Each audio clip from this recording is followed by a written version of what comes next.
My quiet suburban life in Austin shattered when I found 4 huge military cargo containers blocking my driveway.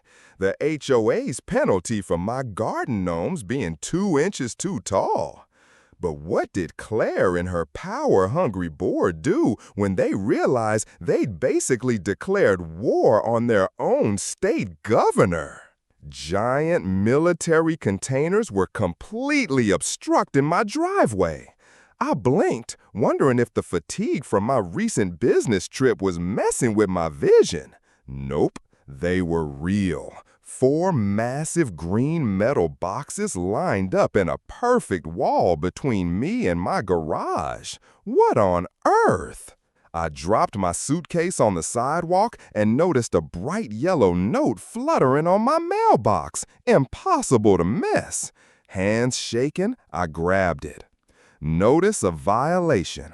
Property owner has 30 days to fix all infractions or face further penalties. Containers will stay until all fines are fully paid. My blood boiled as I spotted Claire Brooks marching across the street, clipboard in hand, wearing that same smug smile. The queen bee of the Westwood Hills HOA had been waiting for this moment. Mr. Brooks, welcome home. I see you've noticed our enforcement action, she said, gesturing at the containers like they were fine art in a gallery. Claire, what is this? You can't just block someone's driveway. Actually, we can. Section 17.9 of the bylaws you signed gives us authority to take reasonable measures to enforce compliance. She flipped through her clipboard. You have 6 violations, Mr. Brooks. 6. Natalie Quinn, Claire's loyal second-in-command, appeared from behind one of the containers. Your garden gnomes exceed the height restrictions by 2 inches. The bird feeder violates our wildlife ordinance, and your mailbox is the wrong shade of black. Wrong shade of black? I interrupted. That's the mailbox I've had for 7 years. Claire clicked her tongue. We updated the acceptable color palette while you were away. All residents were notified by email. I pulled out my phone, checking my inbox, trying to stay calm. I've been in areas with no service most of the trip. This is totally unreasonable.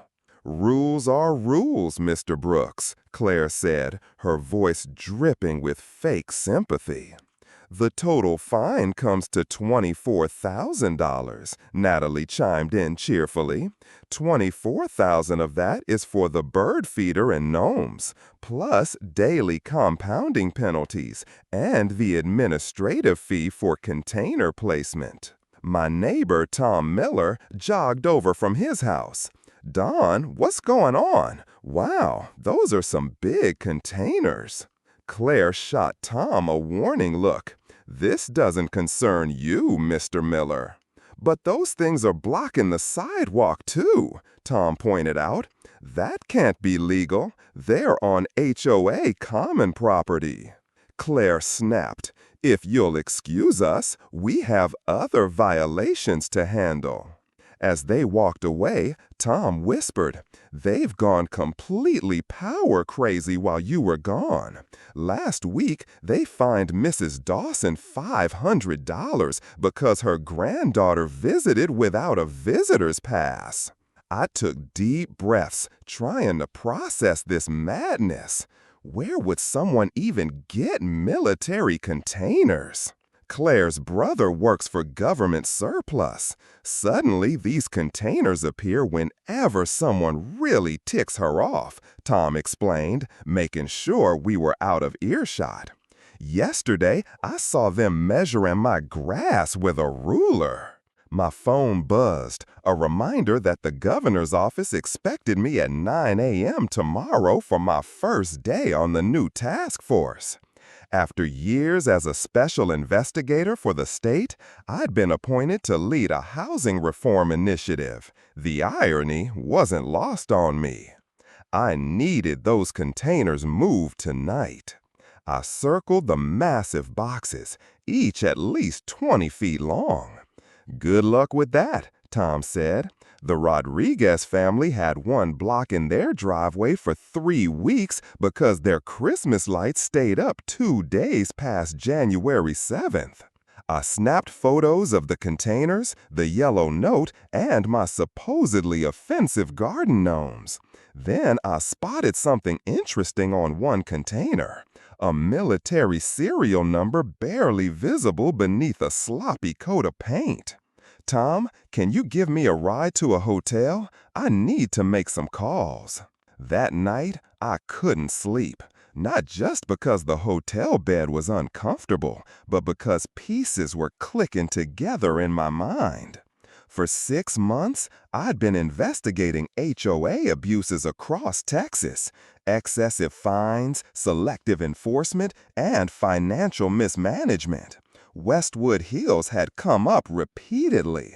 I'd planned to settle in quietly before revealing my new role, but Claire had forced my hand.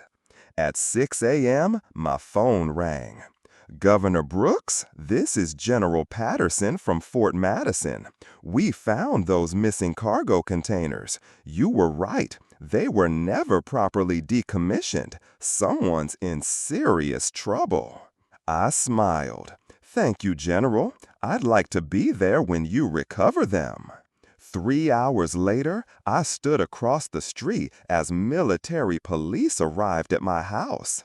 Claire and Natalie rushed over, faces flushed with panic. "What's going on?" Claire demanded as soldiers examined the containers. A stern-faced colonel approached her.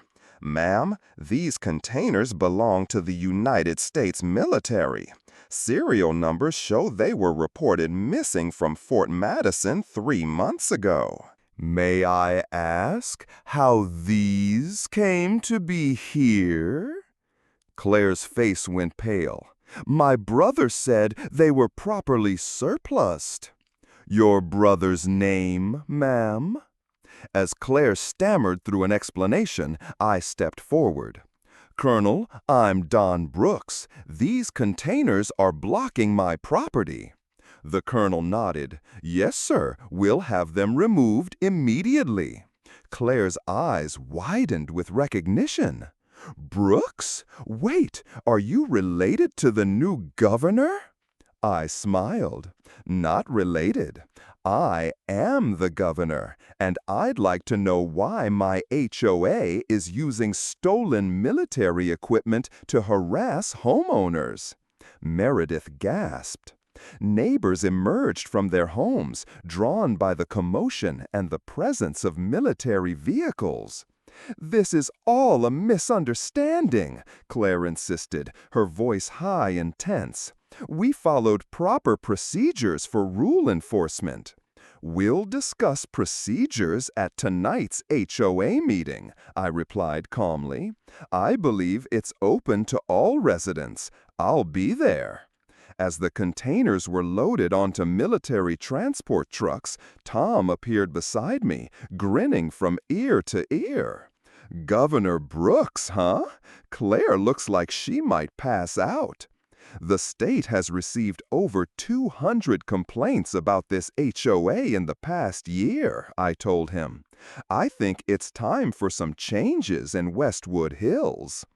Little did I know, Claire wasn't one to surrender power easily. She was already plotting her counterattack. Whispers filled the community center as I slipped into the back row of the HOA meeting. Nobody noticed me at first.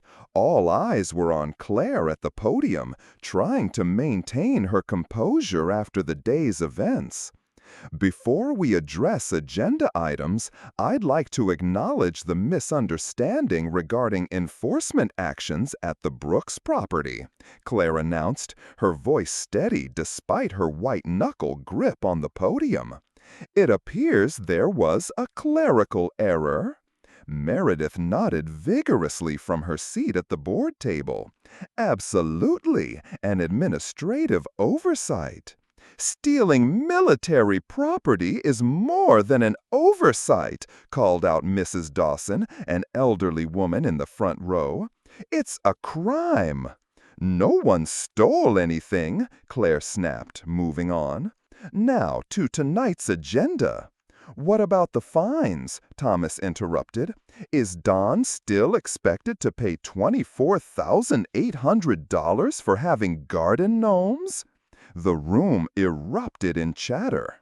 I watched carefully as Claire exchanged glances with the other board members, 5 people who controlled every aspect of our neighborhood through fear and intimidation.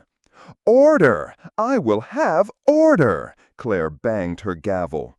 The board will review the Brooks violations in private session. Why private? Someone called out. Let's discuss it now. Claire's face reddened. That's procedure.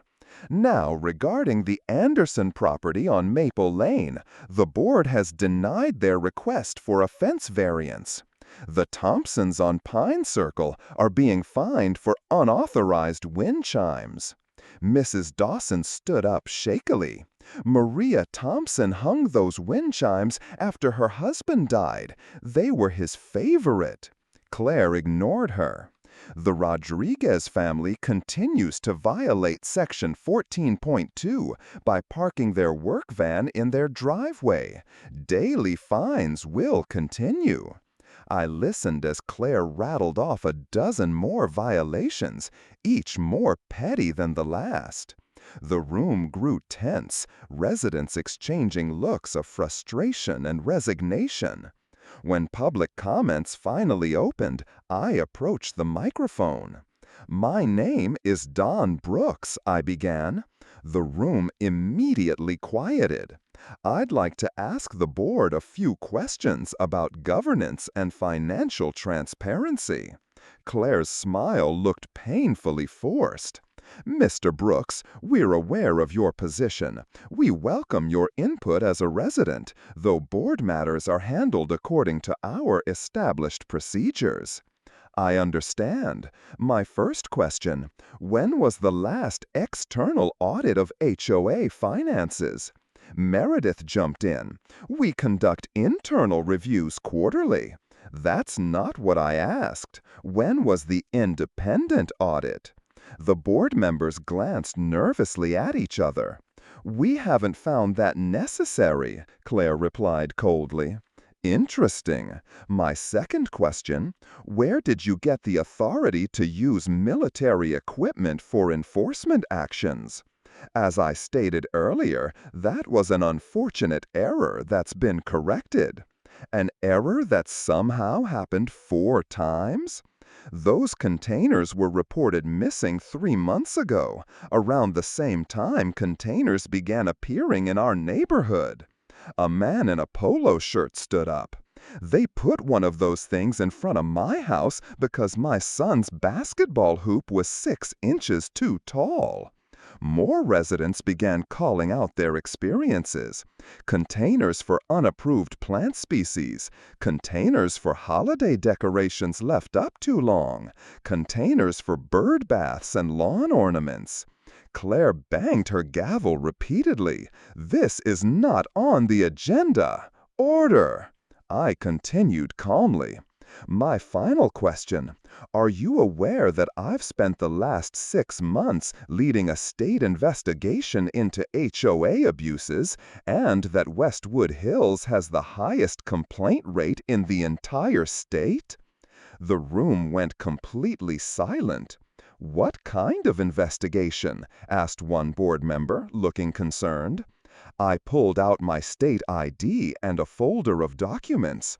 "My team has collected statements from over 50 residents in this community, describing systematic harassment, selective enforcement, and possible financial misconduct." Claire's face hardened. "This is inappropriate intimidation. You're using your political position for personal vengeance." I replied, placing the documents on the table. I became interested in HOA reform long before moving here, but your actions have provided a perfect case study on why reform is necessary. Tom stepped forward. I have security camera footage of Claire Brooks and Natalie Quinn measuring my grass at 5 a.m., then coming back with spray paint to mark violations. Is that normal procedure? More residents stood up, suddenly eager to share their stories. Mrs. Dawson described being forced to repaint her front door 4 times because the shade of blue was deemed insufficient. The Rodriguez family had been fined because their son's wheelchair ramp didn't match the approved aesthetic. Claire suddenly grabbed her things. This meeting is adjourned. The board will reconvene in private to address these concerns. Actually, I said, state law requires HOA meetings to remain open when financial matters are discussed, and I have some very interesting financial questions. I nodded toward a woman who had just entered the room. This is Special Investigator Patel from the State Attorney's Office. She has questions about large cash withdrawals from the HOA account over the past year. Claire froze, her eyes darting to Natalie in panic. Natalie suddenly bolted for the door, but was stopped by a state trooper who had quietly entered during the commotion. We have a warrant to examine HOA financial records, Investigator Patel announced, and to search the homes of board members for evidence related to our investigation. "This is outrageous!" Claire shouted. "You can't do this!" Actually, we can. The judge was particularly interested in the connection between the missing military property and HOA enforcement actions. State officers led Claire and Natalie outside. The remaining board members huddled together in shock. Residents began talking excitedly, some approaching me with more stories of abuse. Tom clapped me on the shoulder. "You knew this would happen today, didn't you? That's why you didn't fight harder about the containers this morning." I nodded. Sometimes you need to let people show exactly who they are. Outside, Claire was being questioned beside a police car. She spotted me watching and narrowed her eyes in pure hatred. "You have no idea what you've started," she called out. "No idea at all," I replied. I didn't know then just how far she would go for revenge. By morning, I discovered that crossing Claire Brooks came with consequences far worse than garden gnome violations. Glass shattered in my bedroom as flames suddenly lit up the darkness. I bolted upright, choking on smoke pouring through my broken window. Fire alarms shrieked as orange light flickered across my walls. What the? I stumbled from bed, grabbing my phone and ducking low. The clock read 3:17 a.m. The hallway was already filling with thick smoke. My living room glowed an angry red. Something had crashed through my front window and set my couch ablaze. The fire spread unnaturally fast, climbing quickly up my curtains. I dialed 911 as I rushed to the back door, coughing violently. "Fire! 1478 Maple Drive! Someone threw something!" I couldn't finish before another explosion rocked the house. My kitchen window blew inward, and more flames erupted outside in my backyard. The cool night air hit my lungs with sweet relief. I ran around to the front of my burning home, joining neighbors who had emerged in their pajamas. "Don, are you okay?" Tom appeared, grabbing my arm. "I called the fire department already."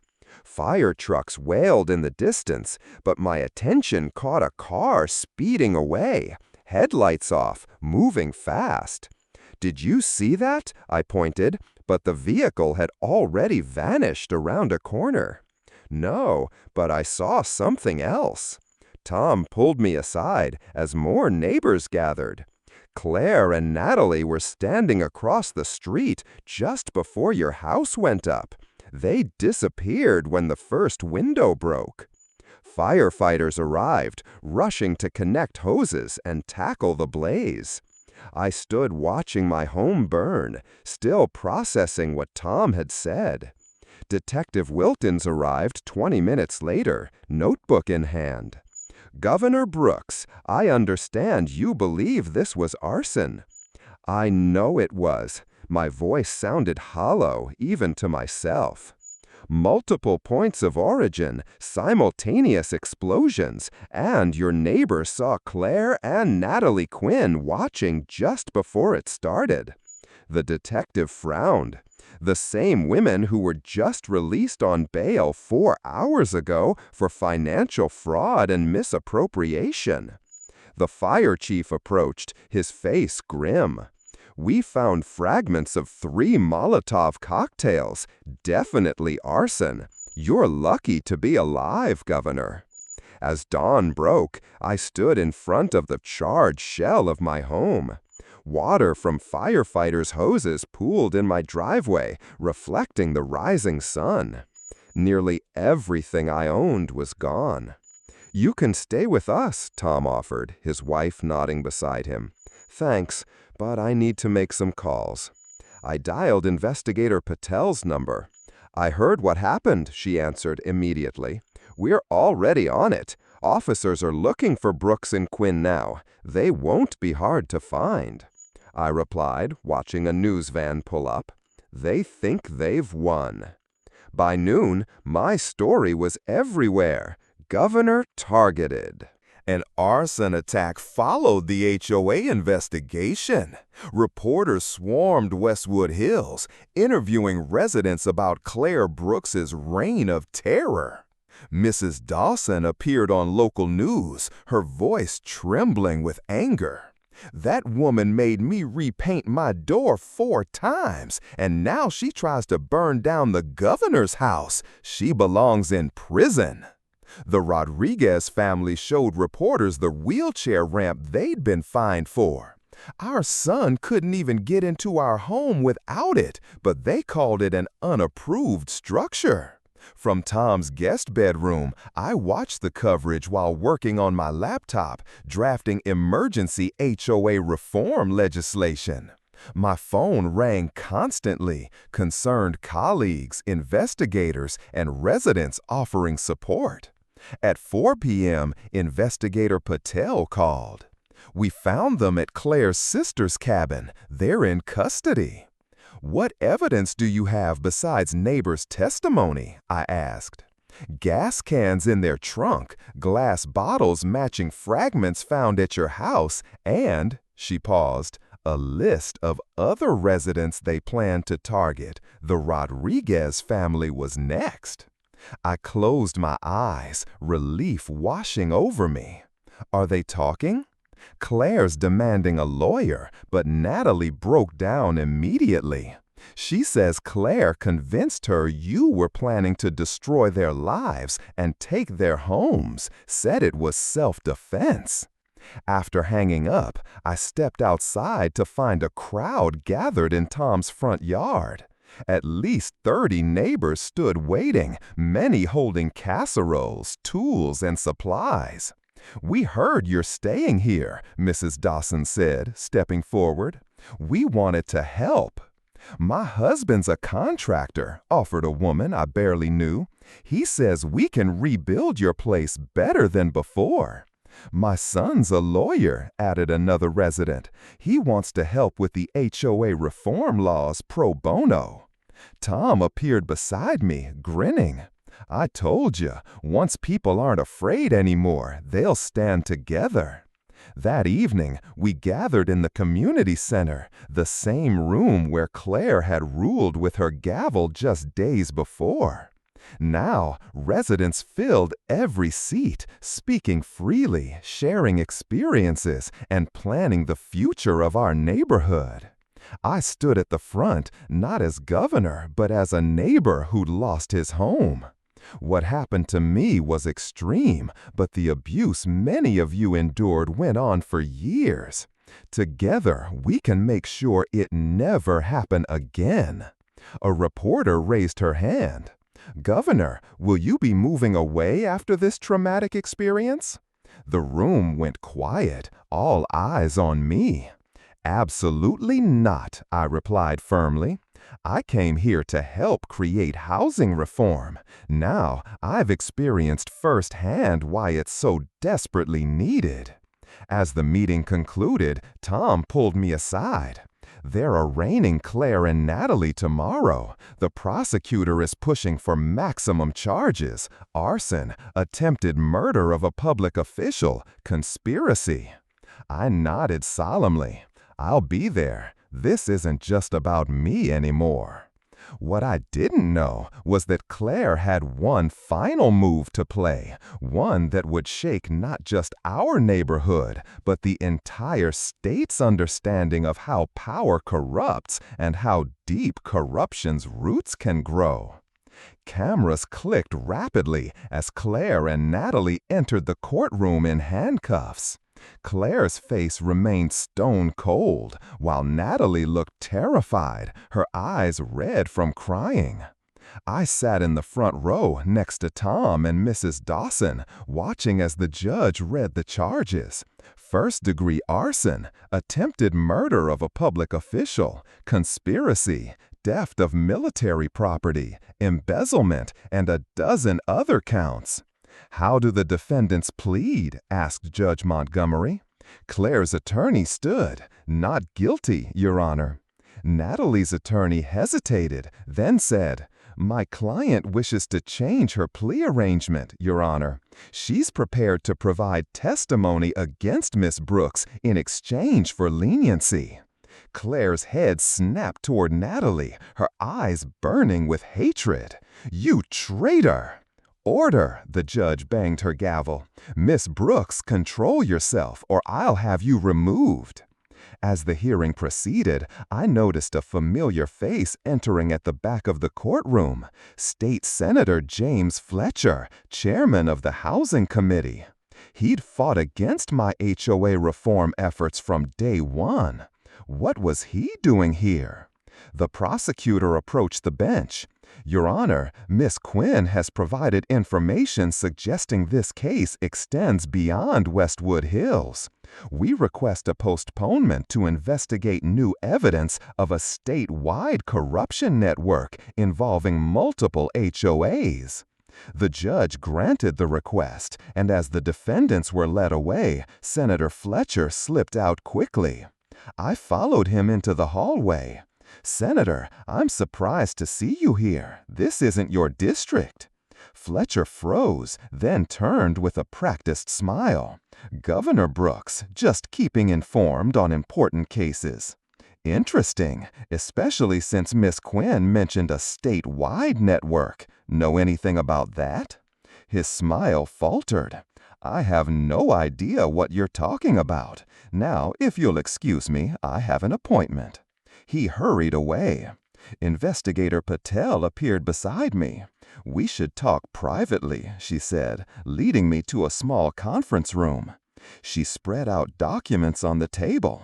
Natalie Quinn kept meticulous records. Claire didn't know, but Natalie recorded everything: meetings, phone calls, transactions. She was building her own insurance policy. I scanned the papers, my stomach tightening. These are payments from 12 different HOAs across the state, all funneling into an account controlled by Claire and 3 other HOA officials. Presidents, but it doesn't stop there, Patel said, pulling out more documents. That money was then distributed to these shell companies. She pointed to a name that made my blood run cold. Clearview Development Partners, Senator Fletcher's company. Exactly. We believe certain legislators have been using HOAs to squeeze homeowners through excessive fines and fees. The HOA presidents get a cut, and the rest finances political campaigns off the books. It's a massive corruption network. I stared at the evidence, mind racing. This explained why my HOA reform bills kept dying in committee.